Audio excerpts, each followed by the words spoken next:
సైఫ్ అలీ ఖాన్ ఇంట్లోకి దొంగ ఎలా ప్రవేశించాడు? తొలుత ఎవరు చూశారు? అసలేం జరిగింది? బాలీవుడ్ ప్రముఖ నటుడు సైఫ్ అలీ ఖాన్ ఇంట్లోకి ప్రవేశించిన దుండగుడి కత్తి దాడి ఘటన సంచలనం సృష్టించింది. ఈ దాడిలో సైఫ్ గాయపడగా లీలావతి ఆసుపత్రిలో చికిత్స పొందుతున్నారు. సైఫ్ నివాసం బాంద్రా వెస్ట్లోని 12 అంతస్తుల భవనంలో 4 అంతస్తులు కలిగి ఉంది. తెల్లవారుజామున 2 గంటల సమయంలో నాని ఎలియామా ఫిలిప్ దుండగుడిని గుర్తించి అప్రమత్తం చేసింది. సైఫ్ దొంగను అడ్డుకునే ప్రయత్నంలో తలపడగా దుండగుడు కత్తితో 6 సార్లు దాడి చేశాడు. నిందితుడు వెనుక మార్గం ద్వారా ఇంట్లోకి ప్రవేశించి సీసీటీవీ కెమెరాలో రికార్డయ్యారు. దుండగుడు దాదాపు అరగంట పాటు ఇంట్లోనే ఉండి ₹1,00,00,000 డిమాండ్ చేసినట్లు నాని ఫిలిప్ వివరించింది.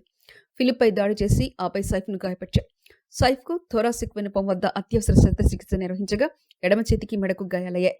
సెక్యూరిటీ సిబ్బంది అప్రమత్తంగా లేకపోవడంపై ప్రశ్నలు తలెత్తాయి. పోలీసులు దుండగుడిని గుర్తించి అతడి కోసం గాలిస్తున్నారు. సైఫ్ ఆరోగ్యం నిలకడగా ఉందని వైద్యులు తెలిపారు.